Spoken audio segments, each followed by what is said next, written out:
In the past, you've said for 99% of investors, you should simply stick money in an index fund and let it go and don't worry about it.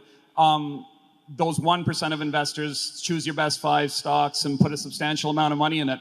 I'm just wondering, how about a strategy of perhaps buying 20 of the best stocks in America, Procter & Gamble, Coca-Cola, Johnson & Johnson, whatever, the companies that have been around for centuries or a century or decades or whatever, and just leaving it at that. Do you think that would outperform an index fund over the long term? I don't know whether you're saying the 20 largest companies, the 20 best, you might get different thoughts from different people on what they are. But I think probably the 20 you would pick would virtually match the results of an index fund. The idea of buying an index fund over time is not to buy stocks at the right time or the right stocks, it's to avoid buying them at the wrong time, the wrong stocks. So equities will do well over time, and you just have to avoid getting excited when other people are excited, or getting excited about certain industries when other people are. Trying to behave like a professional when you aren't spending the time and bringing what's needed to the game to be a professional. And if you're an amateur investor, there's nothing wrong with being an amateur investor. And you've got a very logical, profitable course of action available to you, and that is simply to buy into American business in a broadly diversified way and put your money in over time. So I would say your group of 20 will probably match an index fund, and you'll probably do well in that, and you will do well in an index fund. Charlie? I do think it's that knowing the edge of your own competency is very important. If you think you know a lot more than you do, well, you're really asking for a lot of trouble. Yeah, and that's true outside of investments, yes, too. Yeah. Works particularly well in matrimony. Why have you advised your wife to invest in index funds after your death rather than Berkshire Hathaway? I believe Munger has counseled his offspring to, quote, not be so dumb as to sell. Yeah.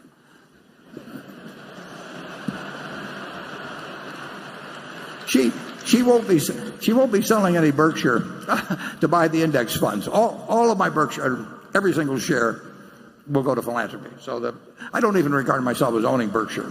Basically,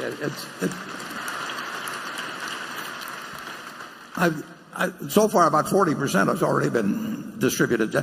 So the question is, somebody who is not an investment professional, what is the best investment, meaning one that there would be less worry of any kind connected with, and less people coming around and saying, why don't you sell this and do something else, and all those things. She's going to have more money than she needs.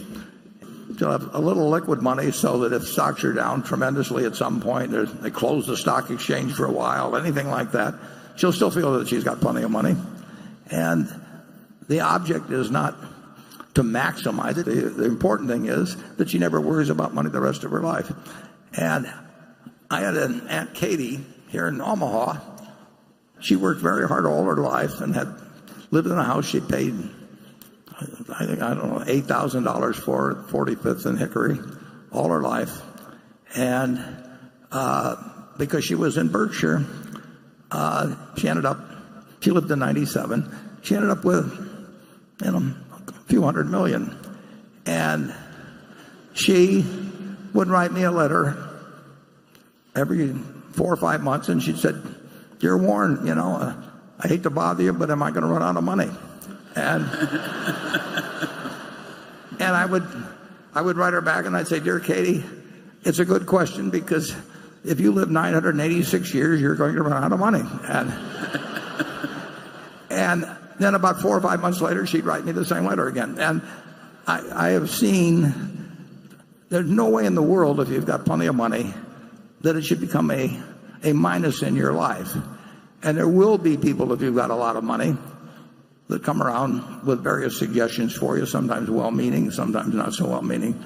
They'd say, well, if Warren was alive today, he would be telling you to do this. I just don't want anybody to go through that. And the S&P will be I think actually what I'm suggesting is what a very high percentage of people should do something like that. I think there's a chance they won't have as much peace of mind if they own one stock and they've got neighbors and friends and relatives that are trying to do some, like I say, sometimes well-intentioned, sometimes otherwise, to do something else. And so I think it's a policy that will get a good result and is likely to stick. Charlie? I want him to hold the Berkshire. Well, I want to hold the Berkshire too. No, I don't like the. I recognize the logic of the fact that S&P algorithm is very hard to beat. In a diversified portfolio of big companies, it's all but impossible for most people. But I'm just more comfortable with the Berkshire. I tell young lawyers who frequently come to me and say, "How can I quit practicing law and become a billionaire instead?" And so I say, well, it reminds me of a story they told about Mozart. A young man came to him and he said, "I want to compose symphonies and I want to talk to you about that." And Mozart said, "How old are you?" And the man said, 22. And Mozart said, "You're too young to do symphonies." And the guy said, "But you were writing symphonies when you were 10 years old." He says, "Yes, but I wasn't running around asking other people how to do it."